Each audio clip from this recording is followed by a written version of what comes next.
So it is time to start our spring garden. I have a lot of new followers since I started this channel last year.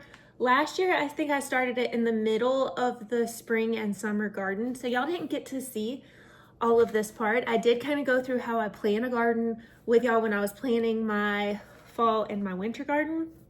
For those who are new here, I'm Cassie. I am a North Central Florida gardener.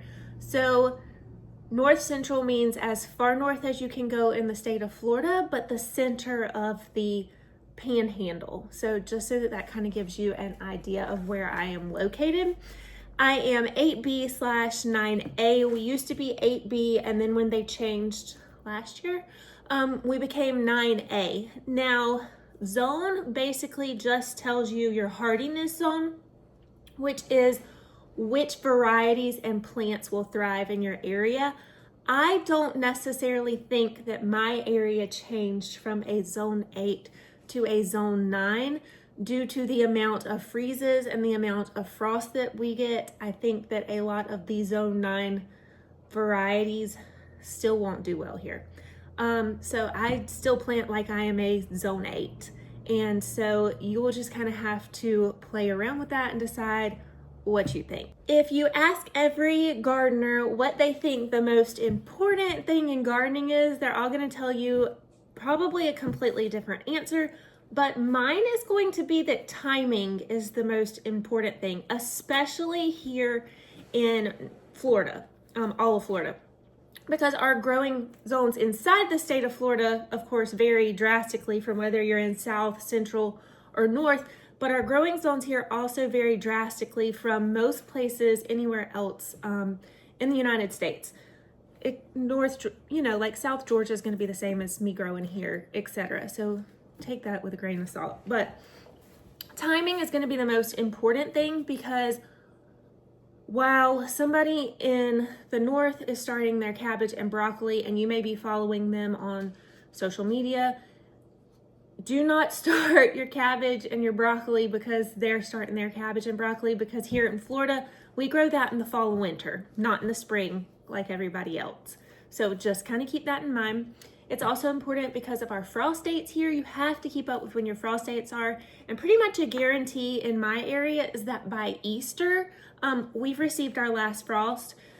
I haven't even looked up the frost date for this year because I'm just going to go off of my Easter frost date.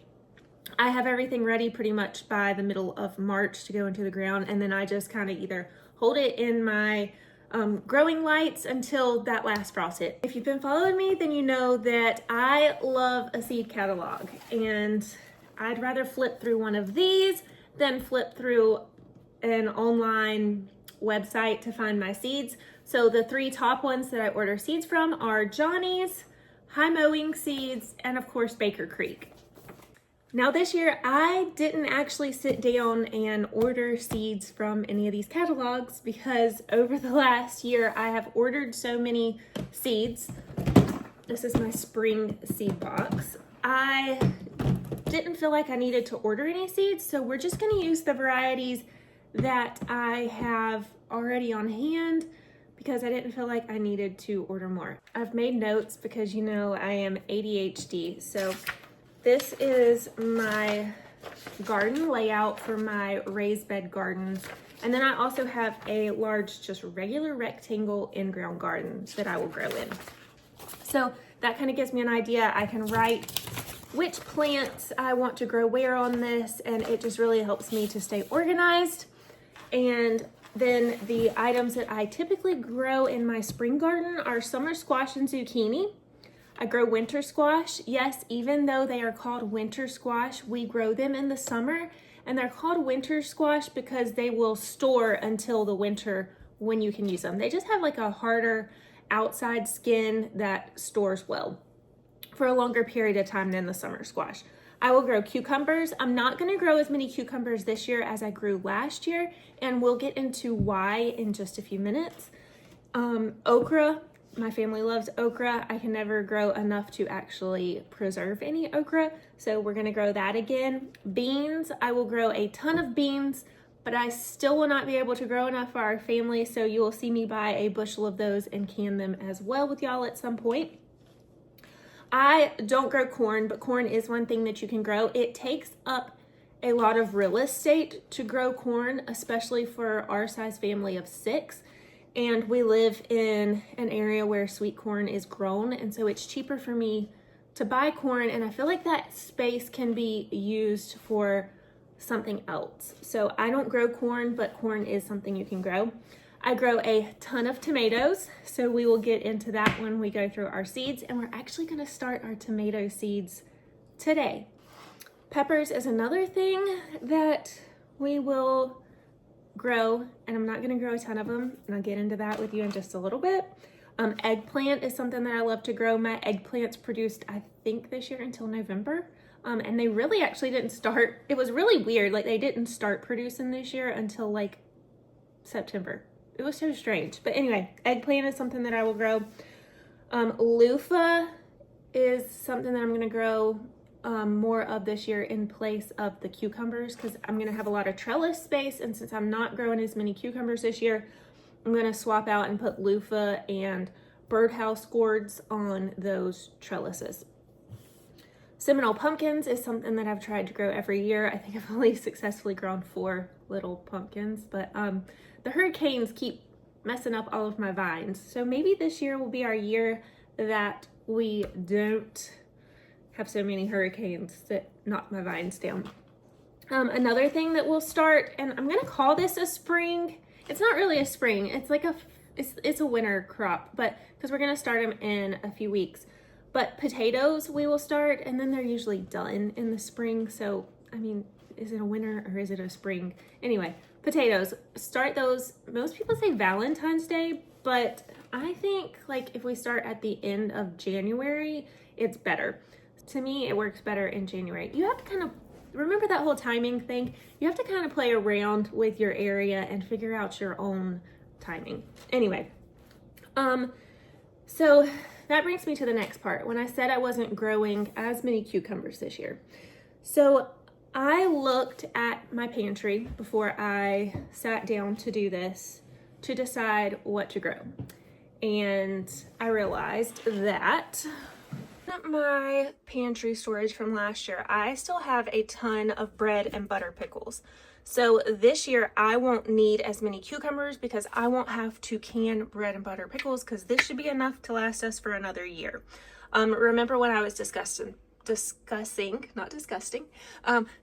peppers? I think that I need to grow banana peppers, but I still have a ton of jalapenos left, and that's kind of something that we don't use a ton of, so I'll probably just grow banana peppers this year. This is pretty much the only diced tomatoes that I have left, so like I said, we use a ton of tomatoes, so I will have to grow tomatoes this year. That's always a given. So we basically have until May before we get squash that's producing, and I still have a whole basket of squash left. So this year I'm going to cut the amount of summer squash and zucchini that I grow in half, because last year I preserved a ton of it and we have a ton of it left, so I can cut that number in half.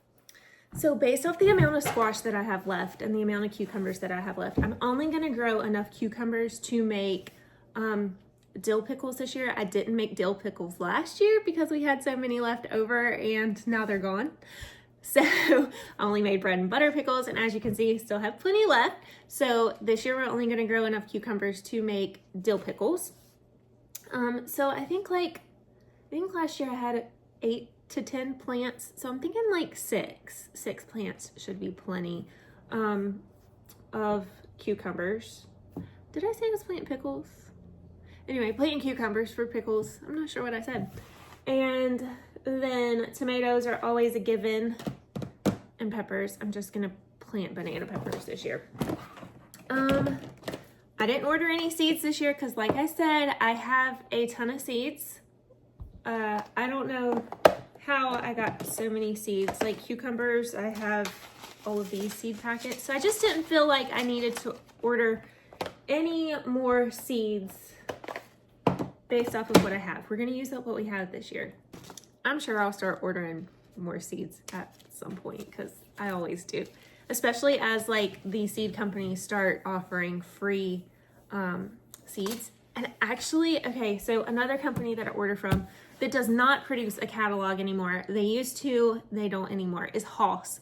And they are located in South Georgia. It's one of my favorite, becoming one of my favorite companies to order from. High Mowing is probably my top favorite because they sell seeds in more of bulk packages. So for like beans and stuff, it's better to order from High Mowing. I think that's the one I showed you. But so Hoss sells more of the varieties that grow well because South Georgia, North Florida, you know, we border right there together and can grow the same things. And so his varieties seem to do better for me. The other day I was scrolling and they have subscriptions. There's like 3 different ones. There's like a seed subscription, a Little Sprouts subscription. I don't remember what the other one is called, but I signed up for the seed subscription and you get like 4 packs of seeds a month or something. The Little Sprouts sends you, it's a little bit more pricey, but they'll send you like seeds that are already started, seed starts. I think it said that they would send you like seed potatoes and things like that. So it's a little bit higher because they send you more of a quality of a product or quantity of a product, whichever way you want to look at it. So these came from Hoss. These are tomatillo seeds. I somehow let the package get wet. I am going to try and grow these again this year. Last year they attracted leaf-footed bugs like crazy. So I'm going to plant them on the end of a row in case I notice the leaf-footed bugs are attracted to them again. That way I can pull them and toss them and not have to deal with leaf-footed bugs. I have these from Botanical Interest. I think these came from Epic Gardening. These are a mountain merit. One thing that I do is I only grow determinate varieties of tomatoes. So last year I think I grew 2 varieties that weren't determinate, but I enjoy determinate varieties because as you can see I can. So I grow all the determinate varieties because they are all pretty much ready to pick at the same time. So Mountain Merit was a new one. Bush Romas are something that I always grow. I love Roma VF. These are 3 Hoss varieties that I didn't grow last year. A Homestead tomato, an Invincible tomato, and a Florida 9-1 tomato. So we're gonna try those. A Bodacious hybrid, a Porterhouse hybrid, let's see, a Black Beauty tomato. I have tons. Ace 55 and Floridate are some of my favorites, but I'm gonna skip them this year. These are very prolific. These are great to grow if you're struggling to grow tomatoes in a humid climate like Florida. These were designed for a Florida climate and these produce really well. They just produce tomatoes that are a little bit too small for the things that I like to do with them. So I'm gonna skip them this year and I might regret it because like I said, they are so prolific, but I'm gonna skip these this year. But those are 2 of my favorite, and Marglobes. If you're struggling to grow tomatoes in Florida, highly suggest Ace 55, Floridade, and the Marglobe tomatoes. Those are great. Bonnie Best, I'm going to grow these again. And I always grow Cherokee Purple as well. And I think I'm gonna skip it this year because it's an indeterminate variety. And I want to stick with determinate varieties. Just not into having random tomatoes here and there. I like them all done at one time. And it starts getting pretty hot here. The reason that we start the tomato seeds indoors, like I'm fixing to show you how to do, is because it gets so hot here in Florida in the end of June and July. Last year it was pretty early in June. It gets so hot here that tomatoes do not want to set fruit and they quit blooming. And so if we start them indoors early, we get that 8-week head start. And so hopefully our tomatoes are done in May and early June, and then we're done for the hottest part of the months when they don't want to produce. And that's why I like a determinate too, because they'll all be done producing at one time, and then I can yank up those plants and get that soil ready for something to plant into the fall. So that's kind of why we start the 8 weeks early for the tomatoes and the peppers indoors. Peppers thrive in the heat though, so that's not really a problem with them, and so do eggplant. But we still start them indoors because they take so long to start producing.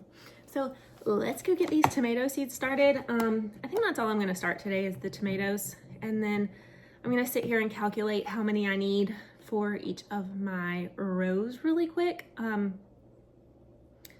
Yeah, I haven't gotten that far. I'm usually a lot more organized than this, but like I said, I'm trying to use up seeds that I already have. So let me figure out how many of each tomato variety I want to grow this year, and then we will go get our seeds started. Okay, so now we're gonna start our seeds. Hopefully y'all can hear me. It is really windy out here and it is raining. So if the rain starts too hard, I will pause and start back raining when the rain stops because I am under a metal roof. So to start your seeds, there are several different things that I use, and you can use whatever you already have, or you can purchase these. I love solo cups, but I do not start the seeds in these. These are what I will use when I up pot, and I've been using these sets of solo cups for probably 2 or 3 years. So they don't stay in these very long, like 3-4 weeks, so I can reuse them every year. I just cut little holes in the bottom of them when I up pot, so when I get to that point, I will show y'all that as well. Anytime I go and buy any thing from the nursery, I save those pots as well. So these are pots that I have saved over the years, and these are great for up potting as well. So always save your little containers when you go to the store.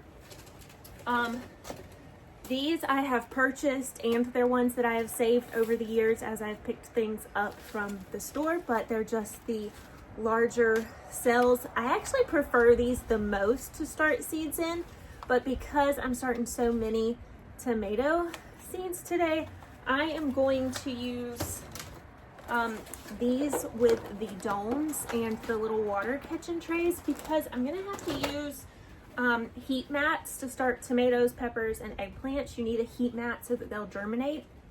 So I'm gonna use these just so that they hold the heat and the moisture in better. I'm gonna have to up pot a lot faster in these because the cells are a lot smaller than this, but it'll be fine. I'll start them in this when I realize that the roots are starting to poke through the bottom. Then I'll come back and I'll up pot them into the solo cups. So they won't stay in these as long as they would these, but it'll be fine for now. I have greenhouses that I typically set up out here, but because of the Arctic blast that's coming, I'm afraid they'll still be too cold then. So I'm gonna start these and put them on a little grow light that I have inside until that passes, and then I'll set up my greenhouses and I'll have more room for when I up pot them to this. So that's also kind of why I'm going with these. It's just to save a little bit of space, but still get a head start while trying to protect them from the Arctic blast. Every year comes with its new challenges. Anyway, let me show you where my grow light is set up. It is in a room off the back of my porch so that it is out of the cold. Well, off of my back porch is this room that houses our freezer and our hot water heater and a set of my grow lights. These are, and my extra cans, as you can see. These are Barina grow lights. I have had so much success with the Barina brand.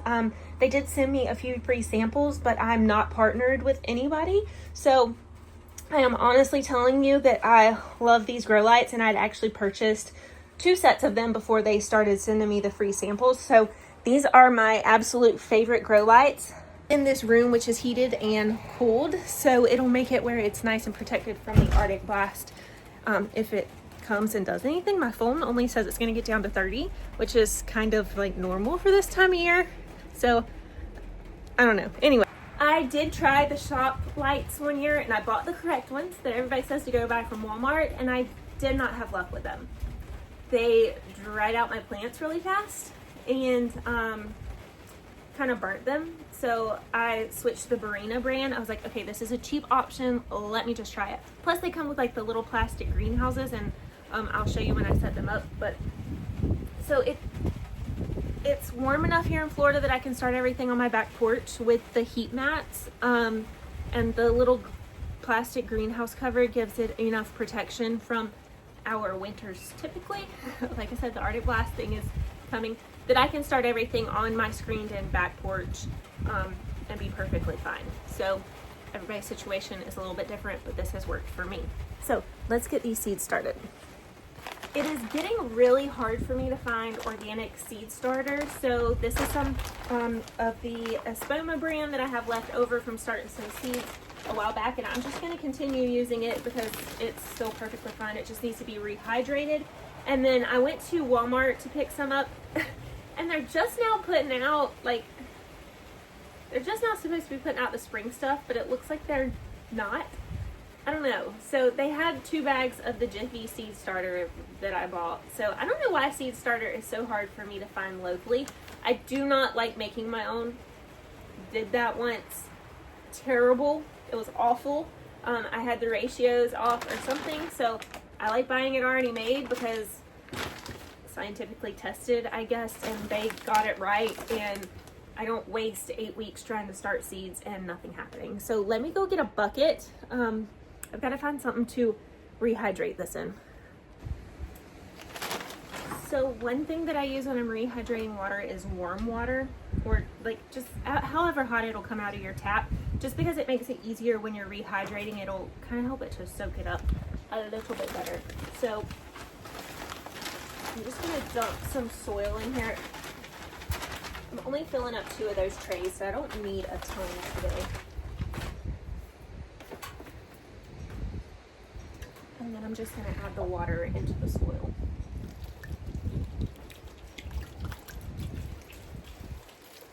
Okay, let me mix that up and see if that's enough.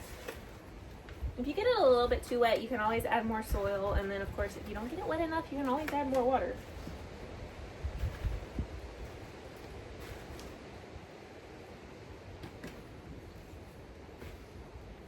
It needs more water. Just gonna add the whole thing.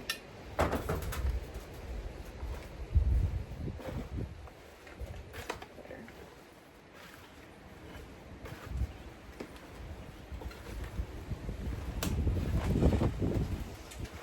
I opened the back door to go find this bucket, and the wind blew so hard that it knocked the pictures off the wall. I was like, holy cow. So I may have to super edit the sound on these videos, and I'm gonna pray that y'all can hear me. Okay, so once you get your soil mixed, you just want to mix it and make sure that it's wet enough that when you ball it in your fist, it kind of stays in one of these clumps, but of course isn't like just dripping a ton of moisture out. Okay. Now you can take like a Rubbermaid container and put your seed starting tray in it. That way when you put your soil in, anything that drops is into a Rubbermaid container, and you can just dump it back in your bucket. I'm a little bit of a rebel, and I don't mind the messes, and so I'm just going to do it directly on my table because I can just take the soil and rake it back into the bucket. So we're just going to take this and fill our tray.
So now that I've got these all filled with soil, I'm going to put them back into these little water catching trays. Sorry, the wind blew something again.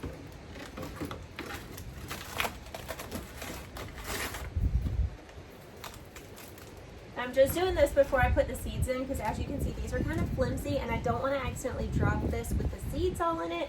And once you get the bottom on, it makes it more sturdy to carry. So that way I don't risk losing all of my seeds. So I use these little markers to mark each section of what I'm going to plant there, and I reuse them. So I'll draw a line through this, and this year's will be on this side. Some people say that they can use alcohol to remove this. These are textured, and so the alcohol doesn't really remove them that well. I am going to plant, I went out and I walked off my rows. Since it's nasty outside, I didn't take y'all to do that. They're about 12 feet long, so I'm going to do 10 of each variety of tomato, just so I have extras in case I off one in the process of getting them big enough to make it to the garden. So I'm gonna do the Mountain Merit, which is a bush tomato. I'm gonna do the Bonnie Best. I'm gonna do the Homestead tomatoes from Hoss. I'm gonna do the Florida 91 tomato from Hoss. And then the Bush Romas from Epic Gardening or Eden Brothers. Epic Gardening, I think. I think that's where the botanical interest come from, is Epic Gardening is where I bought those. I bought some seeds from a couple different places last year, like as they would do sales, so they're not typically the ones that I would buy from.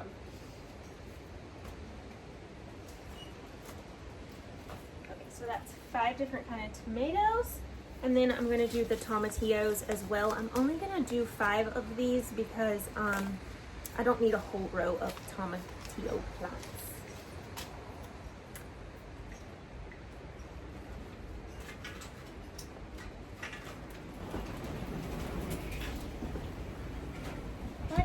Start with the Bush Romas.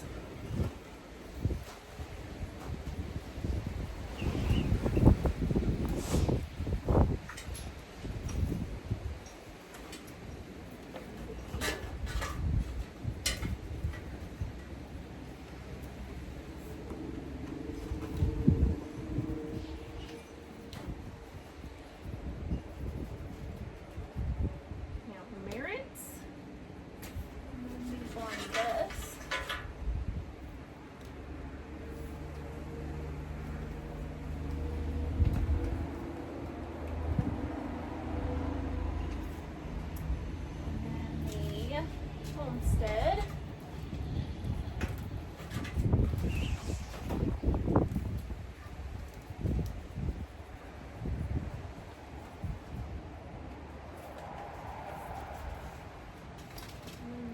Florida 91.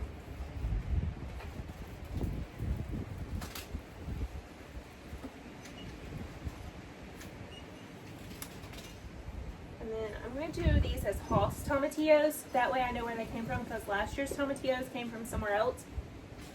And so I'm just going to see if these will do better than the ones I did last year.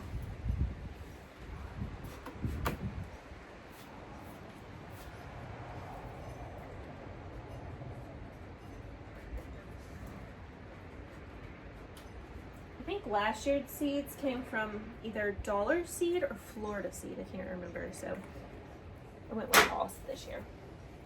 And then I'm just going to put 2 seeds, depending on how many are in each of these packets, into each of these cells and then cover them up. I just use the end of my Sharpie to make my indentation.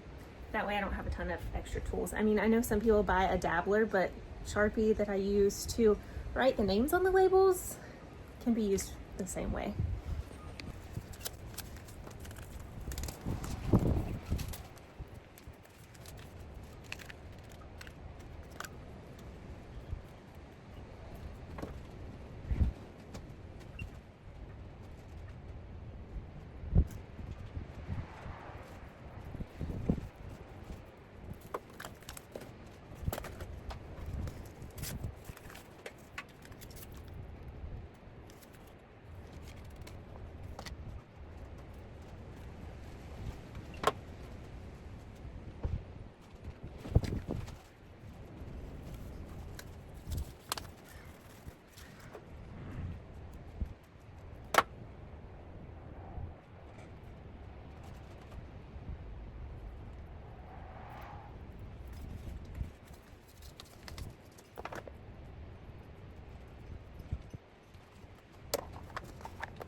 not planning on starting peppers and eggplants today, but because this tray has a lot of soil in it, I don't want to waste it. So, I mean, peppers, tomatoes, and eggplants can all be started at the same time. So I'm going to go ahead and start my banana peppers as well.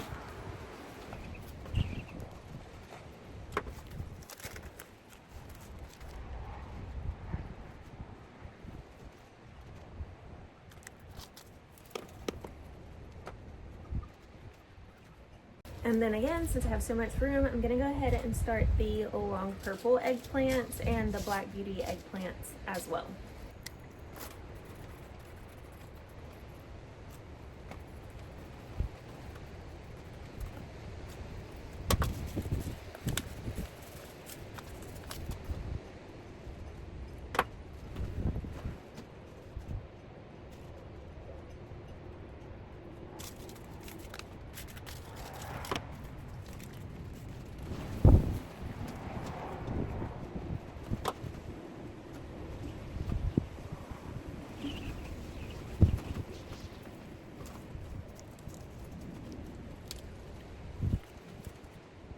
So one thing I noticed that as I'm planting is you definitely get more for your money, seed-wise, from Haas, Dollar Seed, Florida Seed.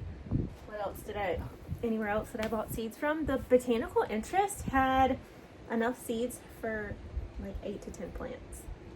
So I'm not sure that I'll ever purchase those again, just because for me, I need more of a bulk seed.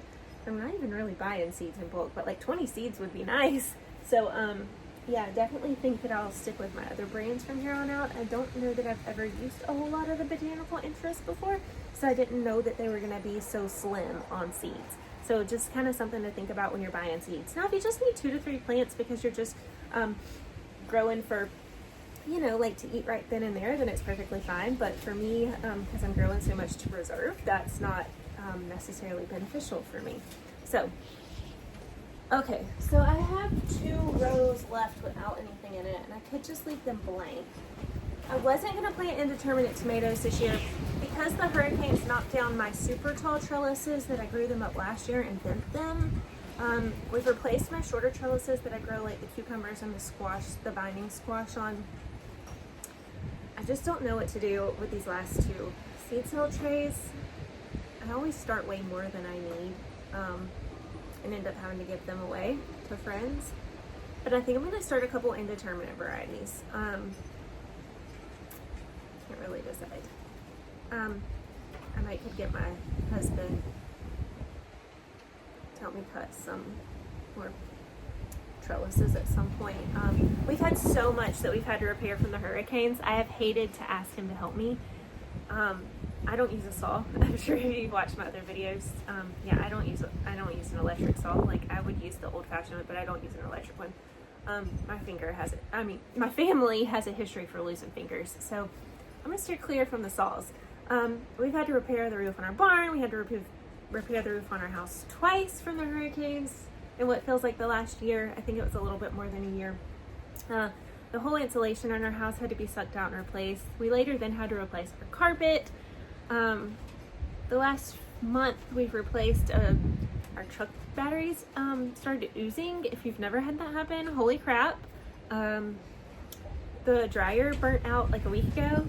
Yeah. A couple tires got lots of nails in them from the hurricane. We've replaced tons of fences and we're still not done. All this fence around the barn has to be replaced because you'll see like we have in like some of my videos, you'll see we have like panels stuck where there's holes. So I mean, he did help me rebuild the raised beds. I had plans to expand this year and build more raised beds, but with everything we've had going on, I just don't feel right asking him on our weekends off when we're repairing other things to repair my bed. So that'll be a next year project. I'm just gonna push it a year, and I'm definitely not complaining because, like I said, don't take that as me complaining. Like, he helps me a ton. And I'm not bashing my husband for not helping me. So I'm not sure if I have a tall enough trellis to grow indeterminates. But I'm gonna start some, and like I said, I'll just give them away if I don't. Or I might have another determinate variety. Let's just look through. let's look through and see what I got here. I wanted to try these porterhouse and these bodacious. They're giant. And that's why I was thinking I'll just go ahead and plant some indeterminates, and it is what it is. I don't necessarily like these purple tomatoes and stuff, just because I can stuff and I want them to look pretty. It's just my main reason. Cherry tomatoes are always great. I have this Invincible tomato too, which is like a cluster of tomatoes. And I thought maybe growing like a cluster of tomatoes, because it would grow so many on a cluster, might be better this year. We could always go back and do some of the Floridate and the Ace 55s. I think I'm gonna do these bodacious and these porterhouse. Actually, I could split these rows and do all three of these, and even start maybe some of the purple ones. I don't know what to do. I wish y'all were like live and y'all could help me like decide. So I'm just gonna start. I'm gonna start 3. There's 10 cells. I'm gonna start 3 different. These are determinate, I think. So these will be fine in my rows. But then I would need a whole row. Oh my gosh. Okay. Okay, we're just gonna do the 2 indeterminate. I can't decide. Okay. It is what it is. Okay, we're just gonna do it like this. We're gonna do these 2 indeterminate varieties. Holy crap. Yeah, we're just gonna do these 2 indeterminate varieties, and then I'll figure out the trellising thing when it comes time for that. We have a few months, so let's do these bodacious and these porterhouse.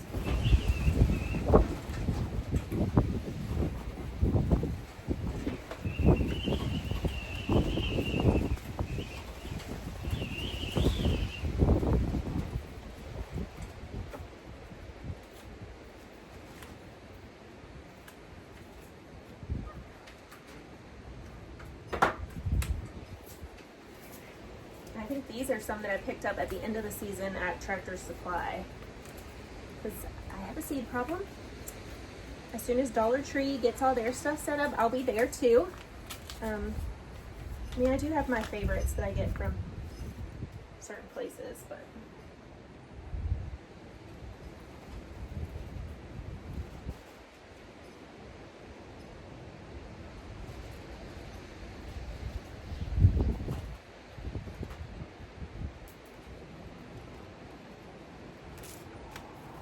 I'll try and start sharing with y'all when I see the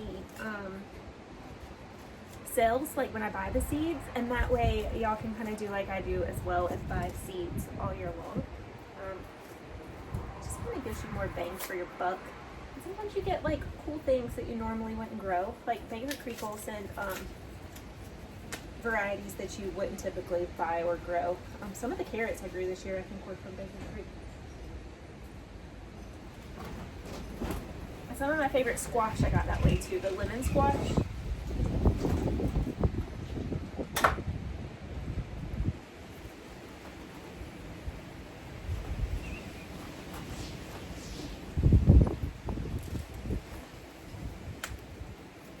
The thing about the determinate tomatoes too is that when they're done producing in the summer, you can start seeds at some point.